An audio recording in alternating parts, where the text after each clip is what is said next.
Words are only as good as their definitions. Faulty definitions will inherently lead to faulty understandings, and vice versa. This is especially true when a word and its definition are contentious. There is no word in any language which has been the subject of as much conflict both in the realm of ideas and in the physical world as the word God. In that sense, it's a dangerous topic to address, but it's also an important topic for the same reason. We have a choice on how we handle this topic. We have the option of moving this conversation to a new frequency, but we also need to be aware of our current condition. There are deep emotions tied to the word God and the definition that people give that word, and it's very easy for discussions to degrade. As such, I request that we all make an effort to keep the interactions in the comments rational and civil. When discussing the topic of God, or any other word for that matter, there are three elements that come into play. These elements are often mixed up or merged incorrectly. First is the reality itself. What is actually there in the real world? This is completely independent of our opinions or even our experiences. Reality is what it is. Second is our subjective experience of that reality. It's important to understand that our experiences may have correlations with reality, but they aren't reality itself. An object that you see as green is not actually green. You experience the color green because the object in question reflects green light and absorbs other frequencies. That green light then hits the sensors in the back of your eyes, set off a chain reaction of electrical signals that travel through the optic nerve to the brain. In the brain, an entirely new set of signals are set off as neural networks are triggered. These networks are slightly different for each individual, and they change over the course of your lifetime. It is the storm of electrical activity in our brain that we experience, not the actual causal phenomenon. The third element is the description. This is the web of words that we weave to put an idea into context. In other words, language. We can say that a plant is green, and this works because we can look at something in the real world and agree on the experience of green. But the descriptions themselves are only pointers. Our descriptions of reality are not reality itself, and they cannot encapsulate reality even in its simplest forms. Unfortunately, most humans operate under the mistaken presumption that they do. This leads to a great deal of conflict and confusion, especially when those descriptions have gotten out of sync with the objective reality. Logic is the art of aligning our descriptions of the world as closely as possible with our observations of reality. There are many layers of logic, just as there are many layers of reality. Sometimes these layers seem contradictory, but this is usually due to incomplete or faulty logic. For example, the standard model of physics gives us a pattern that works consistently on the level of physical objects in space, but it breaks down at the quantum level. An entirely different logical framework is required to make sense of the subatomic world. Scientists are always looking to unify these layers of logic. This is no easy task. Sometimes this isn't a problem of missing facts, but rather a question of perspective. And quite often the distortions in our perspective are caused by language itself. For example, let's consider our concept of the Big Bang. The standard description goes something like this. In the beginning, there was a singularity.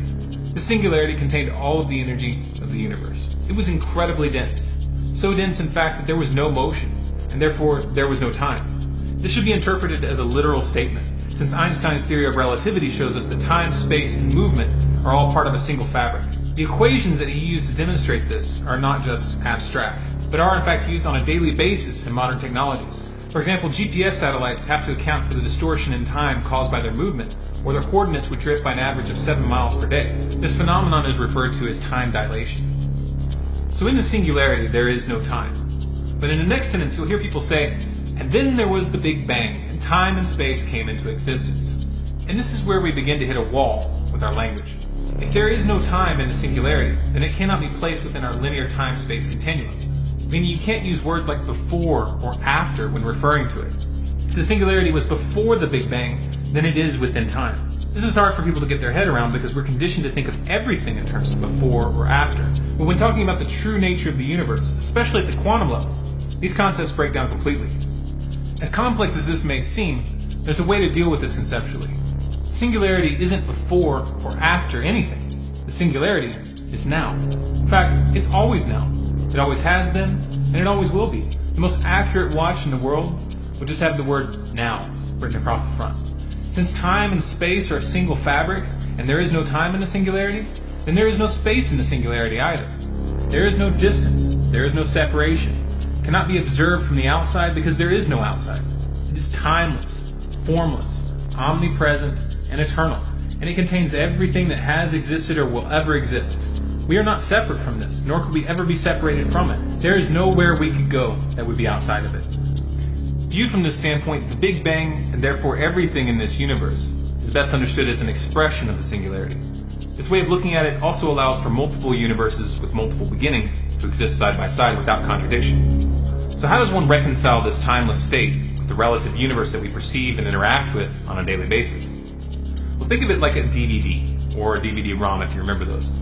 A DVD can hold multiple movies with complete storylines, each with a beginning, a drama, and an end. When you hold that DVD in your hand, you can see that all of the data for all of these moments coexist simultaneously. However, if you put them in a DVD player, you can experience that same data as a linear time progression. Likewise, we perceive time and space because our consciousness is navigating the time-space continuum. But viewed from the perspective of the singularity, every moment of your life from birth to death coexists in a single moment. And now, this has profound implications for our concept of identity, because it means that we are all expressions of the same source, and that in a very literal, absolute sense, we are one. This description I just gave is my definition for the word God. Obviously, you don't have to use that word if you don't want to. The word itself is irrelevant, it's just a point of reference. But the definition points to something worth looking at.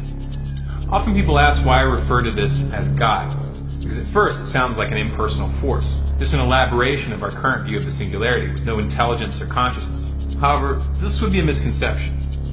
We ourselves are expressions of this singularity, and we are conscious, and there are countless conscious life forms just on this planet alone. Furthermore, it would be beyond ludicrous to assume that this planet is the only reservoir of life and consciousness in the universe, or in the scores of other universes alongside ours. It should therefore be abundantly evident that consciousness is an inherent characteristic that is present in the singularity. And given an infinite number of expressions, it should go without saying that there are levels of consciousness expressed in that singularity that are much higher than our own. These are just the logical implications of the description of the singularity when you stop trying to place the timeless within time. But even this expanded description is really only a pointer. An effective description points to an experience, and the experience points to an inconceivable reality. You can experience the singularity without the description, and many do. Experience the singularity, you say? That's pretty far-fetched. Why? This is the root of what we are. This is the root of what everything is. It's really just a question of experiencing the present moment on a deeper level. Humans have been doing that for thousands of years. There are many different words for that experience. There are many subjective interpretations of it, and there's many ways of arriving, but there are common threads within all of them. Some would say, so what? What difference does it make to interpret time and space in this manner? How is this applicable in the real world? Well, to start with, the experience of a unified field of existence has a profound effect on consciousness. My personal experiences on the matter are obviously anecdotal and do not prove anything. However, I will say that they altered my awareness irrevocably. I never again looked at the world the same way, and a lot of my long-held beliefs had to be dropped by the wayside.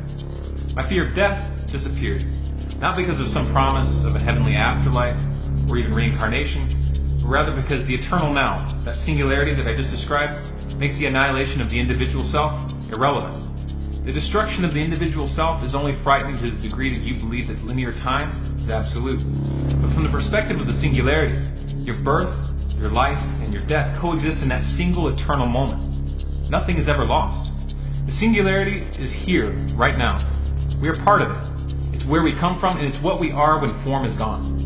Realizing this isn't a question of waking up, like flipping a switch on or off. Awareness is more accurately viewed as a spectrum. The more we move our sense of identity away from the linear time-space description to that of the eternal singularity of the now, the wider and more interesting our experience of reality becomes. And to the degree that you connect on that level, fixed beliefs and rigid concepts become less and less necessary. In fact, viewed from this perspective, it becomes clear that many human beliefs, especially those pertaining to spirituality, are actually obstacles and hindrances which hold us back from the experience itself or distort our interpretations of it. The more awake we are, the less we cling to our preconceived notions. Again, I'd like to request that you remain calm and rational in the comments. This will be greatly facilitated if you watch this video again and research the topics mentioned rather than arguing from a point of ignorance. These are ideas that challenge our entire concept of reality, so it's only natural that it could take some time to process. It should be clear, however, that getting angry and defensive are not productive reactions. It's impossible to understand a new idea when we're actively at war against that idea. If you'd like more content like this, please remember to like the video and subscribe to this channel, Storm Clouds Gathering on YouTube. For bonus content, follow us on Facebook, facebook.com/StormCloudsGathering, on Twitter at Collapse Updates, and of course our website, stormcloudsgathering.com.